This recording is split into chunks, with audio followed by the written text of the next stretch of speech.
Bonjour, bienvenue, entrez chez moi, je vous en prie. Je vais vous présenter mon mobilier préféré français, ma table cookie.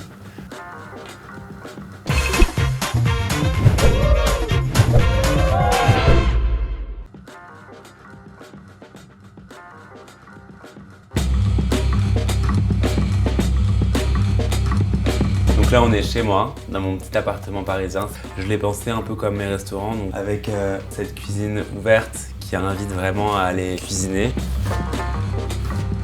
Au moment d'emménager dans cet appartement, je me suis souvent demandé quelle serait ma table basse. Celle-ci c'est la première et pour le coup, je suis formel, je l'adore. Je la personnifie énormément cette table. Déjà elle a un poids fort pour moi parce que je l'ai reçue pour mon anniversaire de 30 ans de la part de tous mes amis. Et donc il y a un petit peu une part de tous mes amis dans cette table. J'ai l'impression d'avoir un copain à côté de moi.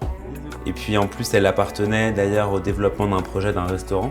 J'ai bossé avec le MoMA pour le musée d'art moderne de la ville de Paris pour développer un projet de restaurant au sein du musée qui s'appelle Forest. C'était un projet extraordinaire et j'ai travaillé main dans la main avec un ami intime, Julien Seban, qui est un jeune designer français très talentueux, qui a pensé donc, ces tables magnifiques qui allaient très bien avec l'environnement du musée pour mon restaurant, mais également pour la librairie du musée. Ce que j'aime particulièrement dans cette table, c'est le plateau en céramique. C'est une belle référence de l'artisanat français. Ce plateau-là en particulier a été réalisé par la céramiste Fabienne Lossi. Et la double cuisson qui est réalisée sur cette céramique finalement amène des craquelures. C'est une technique qui s'appelle le Raiku, qui est une technique japonaise qui donne vraiment un effet presque de vivant puis figé, assez intéressant. Grâce à l'apport de ces 3 troncs de bois, on parle de noyer, donc un des bois les plus prestigieux, il amène une harmonie.